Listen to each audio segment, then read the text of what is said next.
Hi guys, I'm now 1 month post-surgery and I'm so human. Lashes are back on, as you can see. I'm so happy with them. I actually have lash extensions as normal.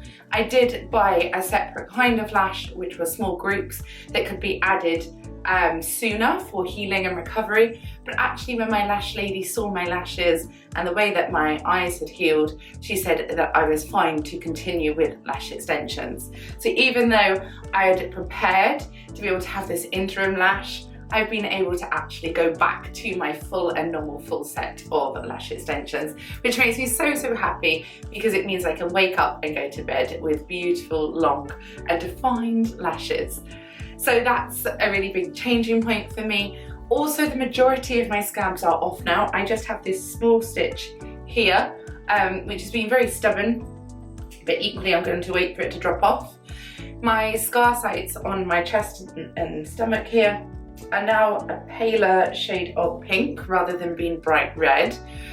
Under the chin and neck, I have just small kind of scratches, my son called them. He said, "What have you done to scratch your neck?" And it's literally just where each of the stitches were. There's a small indentation and a slight bit of pinky redness. So this will continue to go down, as with my eyes also. They feel so amazing. And most people, again, can't tell that I've had any surgery at all. When I touch my stomach, it still does feel floaty, especially around the rib area here. This is where I have the most numbness. And also I can feel the kind of indentations and definition that wasn't there before. It does feel quite firm and hard, which is quite a novelty, considering after having the 2 children, I notice squishiness and softness. I'm aware that there is still swelling here because it does bounce when you push it, whereas before I would not have that sensation. I'm really happy with the results. I'm now completely out of my compression wear, which means that I can wear whatever I want and I don't look like I'm healing. So that's absolutely lovely. I'm also sleeping on my side now, which has made the nicest difference because I literally drop off in a few minutes when I get into bed rather than trying to cautiously stay in one position. I did get used to sleeping on my back. It actually became quite normal for me, but the feeling of being able to twist and rotate and bend my spine and move my body freely without tugging anything or causing any tension, that was such a nice experience. And you really don't notice it happening. It kind of creeps up on you day by day until you suddenly realise something that you were quite stiff and protective over, you're now very at ease, and you then blink and think, oh my goodness, only a week ago I couldn't do this, you know, and you don't realise until after that event. But yeah, 4 weeks after surgery, I am literally just a new person and I can't wait to get back to my training. So I'm going to start with some light weights. I've been doing cardio, which is 1 to 2 hours of walking per day. I'm quite an active person anyway. I like to keep fit and keep active. I lead a plant-based vegan diet, so I eat healthy and just stay on my feet for a long time. I actually went to Thorpe Park yesterday, which was really lovely, in the sunshine with the children. So I got my roller coaster, just not day 10 after surgery, it's 1 month after surgery. So that would have been a week and a half, and I've actually left it till later. One of the things for me was thinking, would my eyelids be okay with the G-force and the wind on a roller coaster? Actually, that wasn't a problem at all at 1 month. I don't think it would have been a problem earlier than that even, but it's just something that I was cautious about. I actually noticed how many people were wearing glasses on roller coasters this time. It's not something I'd paid attention to before, but I was thinking perhaps to wear goggles on a roller coaster to keep the wind off of the eyelids if they're healing from surgery.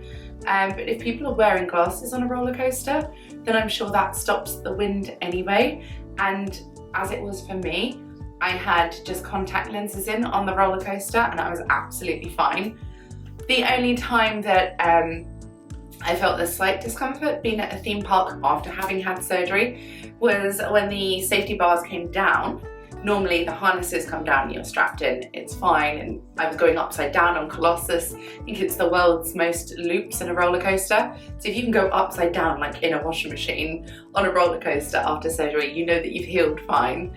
And as I say, I waited an extra few weeks after what my surgeon said would be acceptable. But yes, on the roller coaster, the only time that I ever felt any kind of tenderness is on some of the rides. The safety bar was like a big bar in front of you and came down onto your lap, and that's the only restraint that held me. And they did push it into my stomach where I have that one stitch left, and that was like, oh, it didn't pull, it didn't bleed.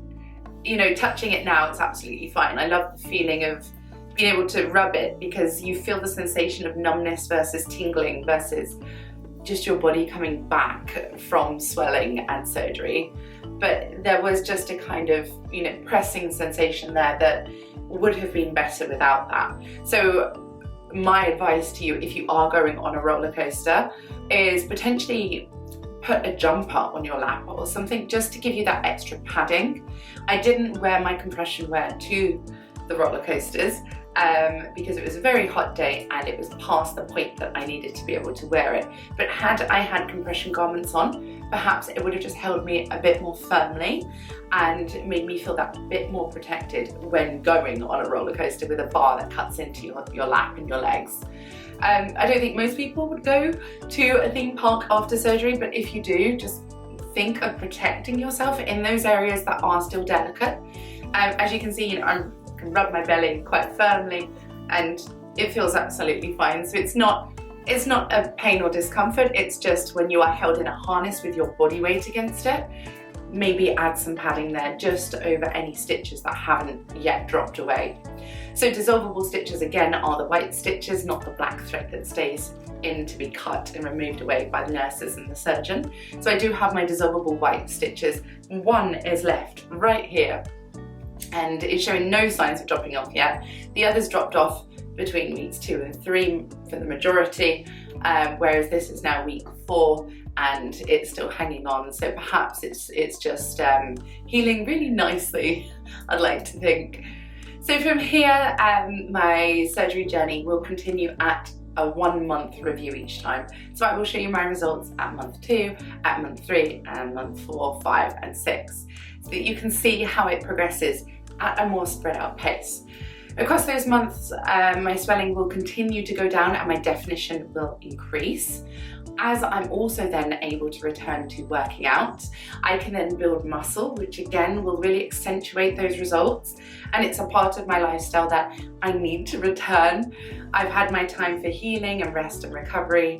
And up until week 6 is when I will do a proper workout. That's really pushing myself and lifting heavier weights. At the moment, it's a kind of transition back to lifting light weights, walking further, doing more, but not overexerting myself. So it's that softly approach from weeks 4 till 6 for the surgeries that I've had, not to put too much pressure and not to put too much strain. And then I will work towards building abs again, working on the core muscles and stability, and lifting heavier weights to feel that core support as I'm supporting my upper body and training. So it's really a softly approach to not cause any damage, but also to make sure these results stay sharpened and that actually it accentuates my lifestyle, rather than to then go into an unhealthy lifestyle, to overeat, to no longer attend the gym, and to lose what I've worked so hard through the healing process to maintain.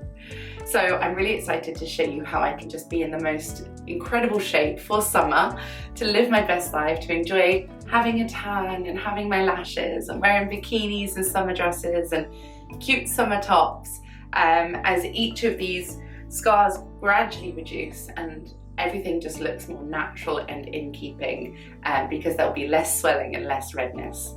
So thank you for following my journey. I hope you have found this helpful. As always, there is all information on my blog at tracykiss.com, where you can see from start to finish everything involved in this surgery. If you do have any questions, thoughts, feelings, findings, or comments for me, then please leave them in the comment section below and I will do my best to get back to them and answer them where possible. Until next time, take care of yourself, be kind to yourself and others, and I will see you all soon.